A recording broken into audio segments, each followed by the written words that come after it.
Welcome back. So we'll continue our discussion mm, on this vertical axis wind turbine.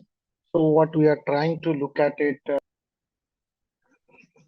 So we are now trying to look at this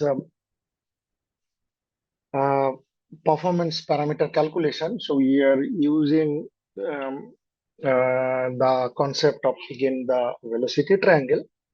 But while you compare Mm, with horizontal axis wind turbine, the complexity of the whole thing is much more lesser because you have less complications, you have few number of blades, your size is so we'll try to establish those equations and then analyze the whole system. Okay.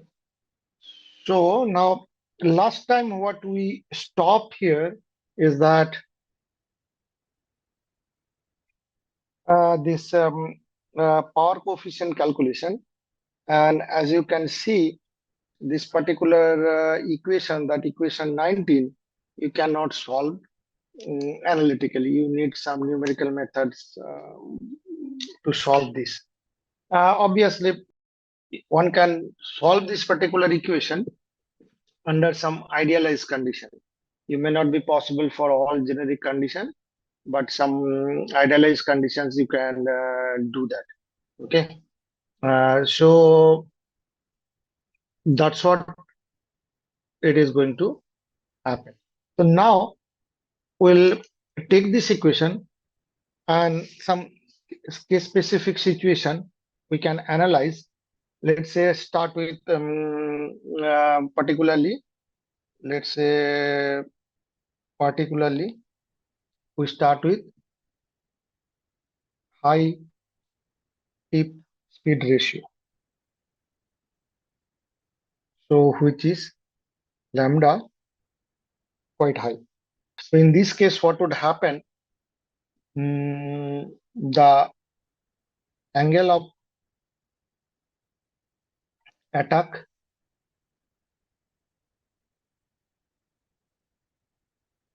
will be relatively small. That means alpha is small. So then again, when you have small angle of attack, that means here you can use that the small angle approximation. First, what happens is that for small angle of attack, let's say below stall alpha, which is small, what you can have the lift coefficient is linearly. So lift coefficient, which is CL, varies linearly with alpha. So also, since symmetric airfoil is considered here, so that allows us to write the lift coefficient. Basically, CL equals to CL alpha into alpha, so which is there.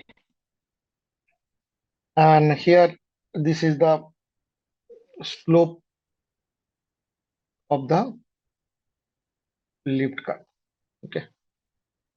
So the angle of attack from equation 5, the angle of attack uh, is in the appropriate form. And In addition, we can write cos phi plus alpha as cos phi because alpha is small. So then what we can write from equation 12, one can approximate as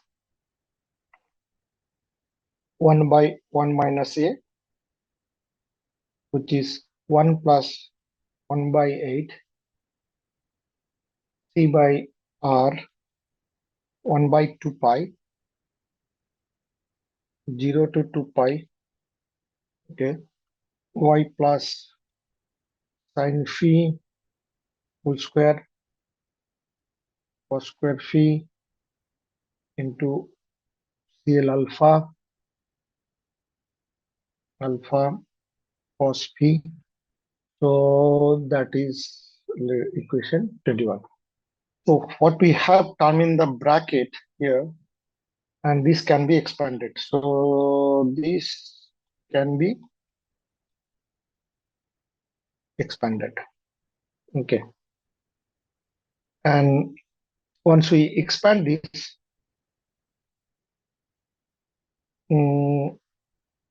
plus we use equation 5 and 21. So what we use 5 and 21 can be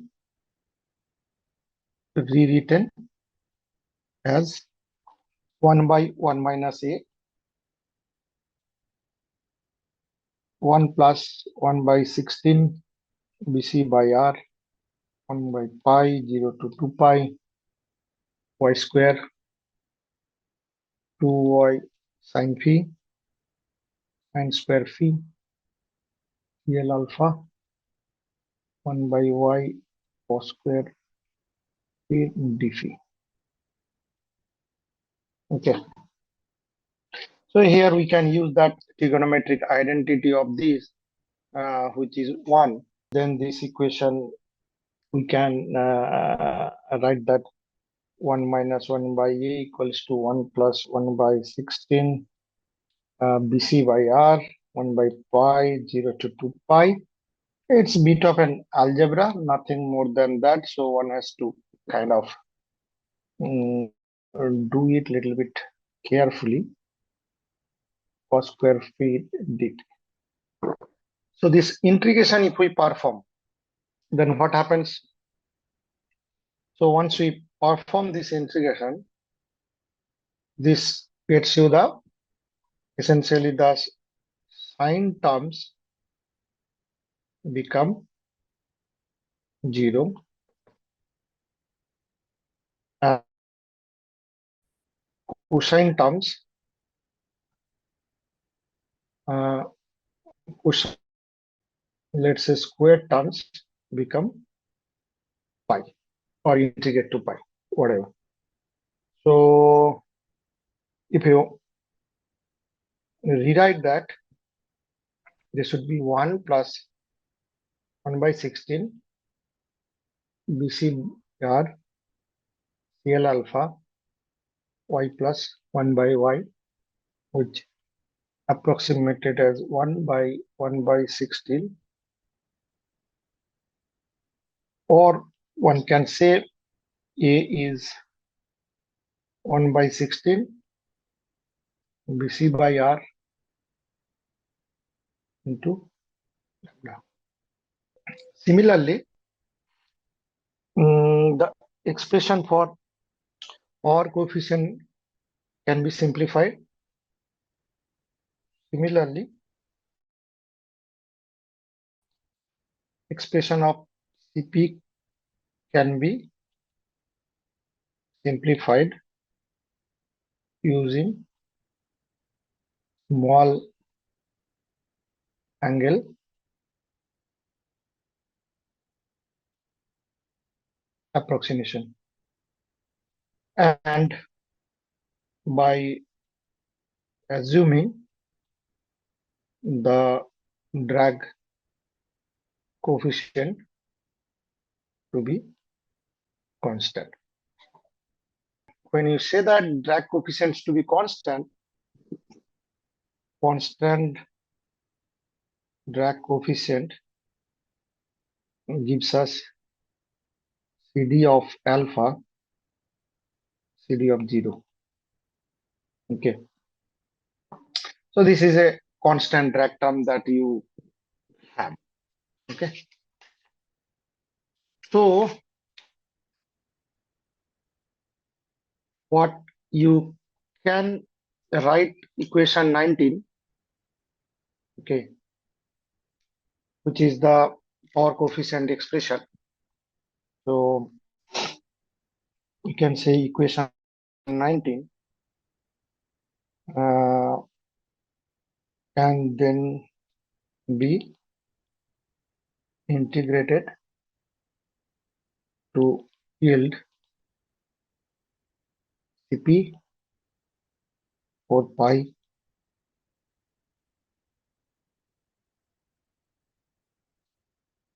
Cl alpha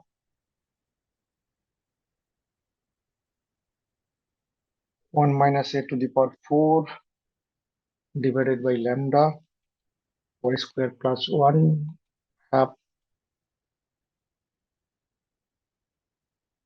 CD0 lambda 1 minus a square y square plus 1. Now this particular equation, one can further simplify this equation. Okay. I mean, let's simplification for simplification. What you can say that since y is greater than 1, so which is true that y square plus 1 becomes y square and 1 minus a square y square become lambda square. So equation 27 can be simplified to Cp 4a 1 minus a square minus half of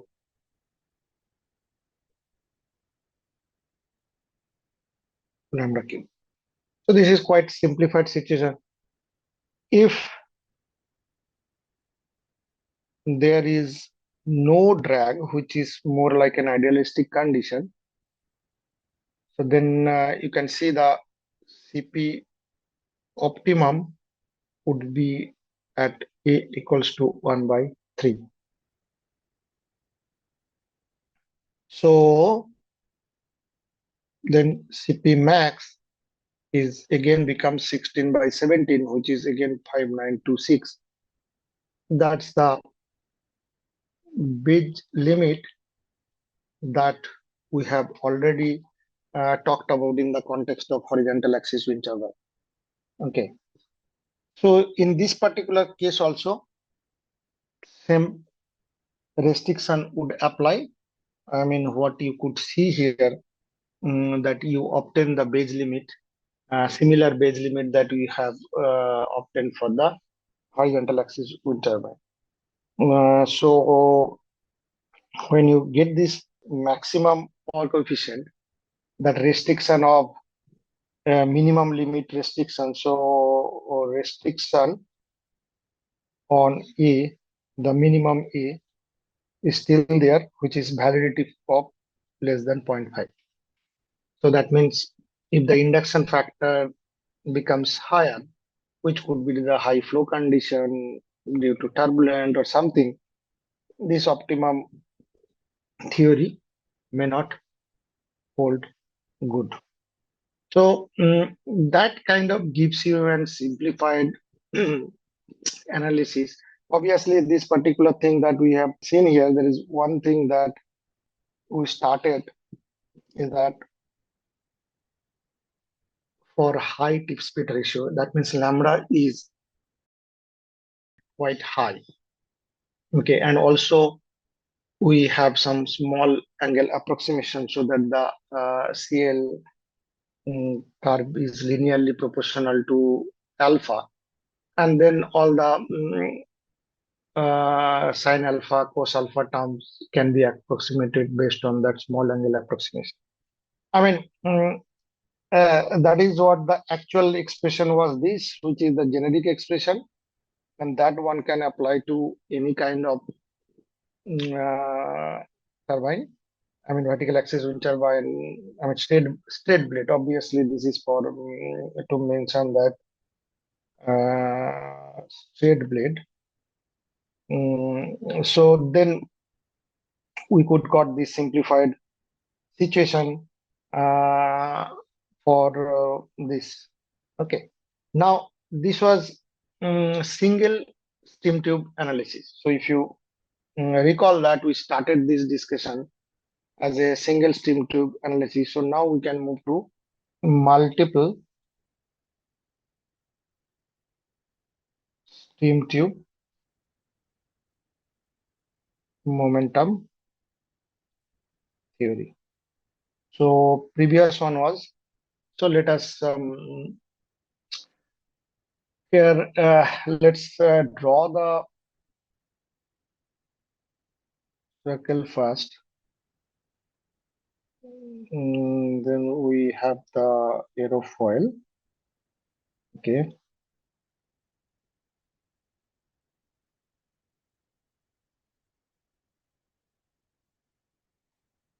Now what we do, we have this point, we have this point. This is your u into 1 minus a. So this is p, this is r. So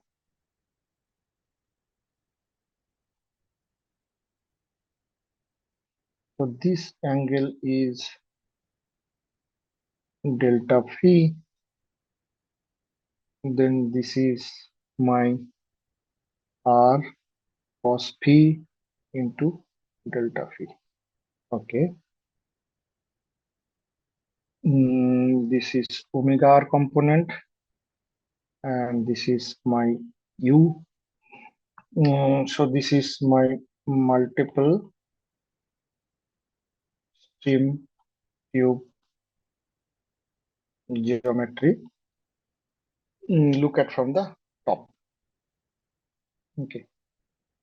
So that was, that is what. So this is also multiple steam tube theory is also used for, sometimes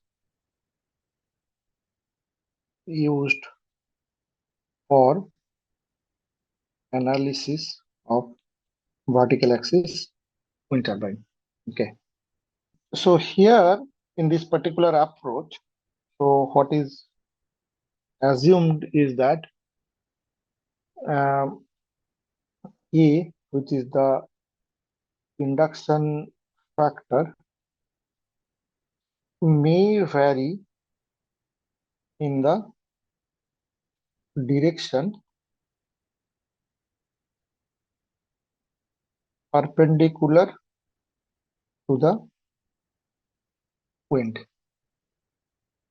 However, but it is constant in the direction of wind. That means if this is my wind direction,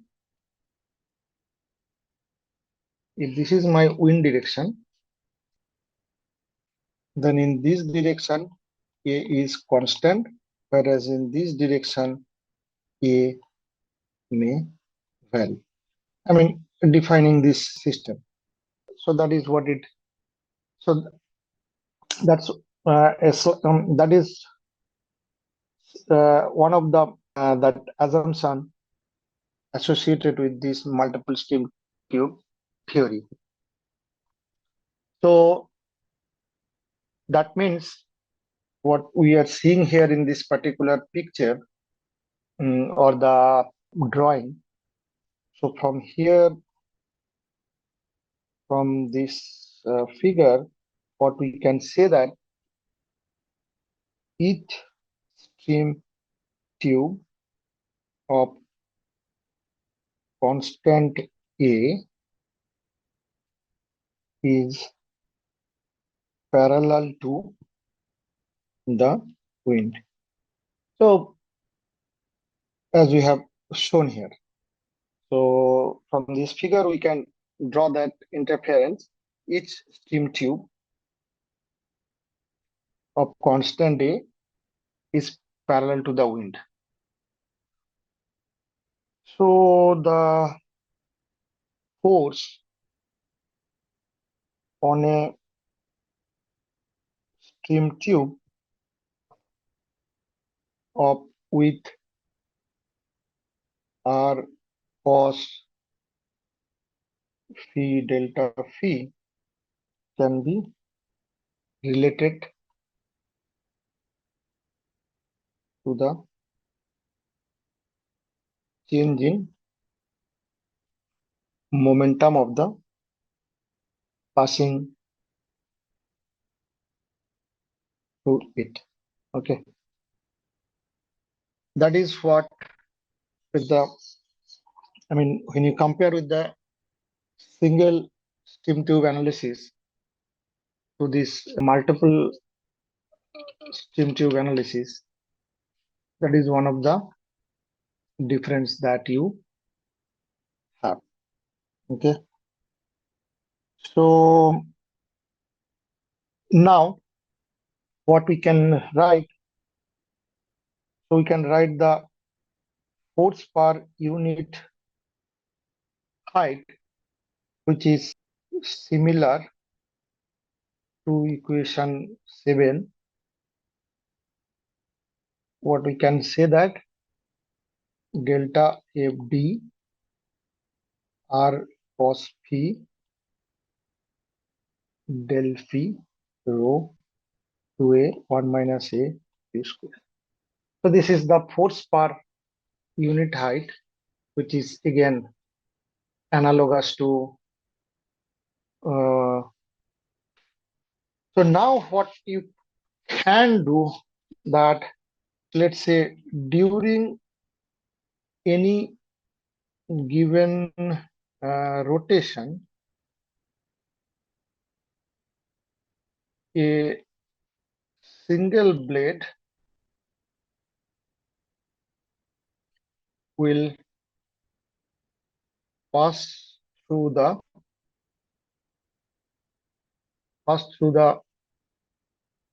stream tube twice, which was not the case in the earlier scenario when we did single stream tube analysis.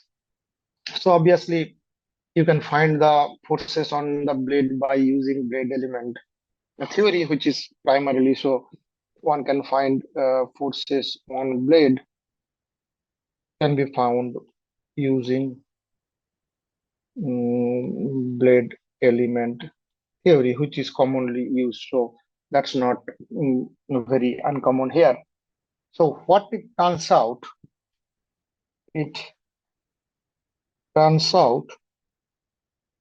that the force on the blade at both the upwind and downwind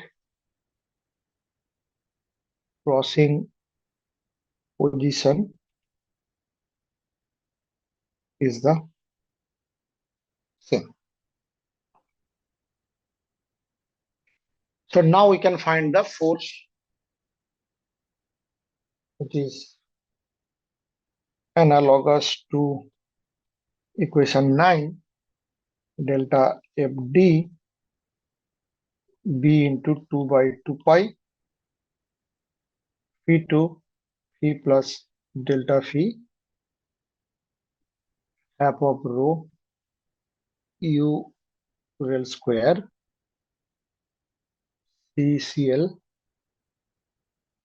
cos p plus alpha d phi. So these two equations above may be equated, and one can find the expression for E. Okay. Now the integral equation 31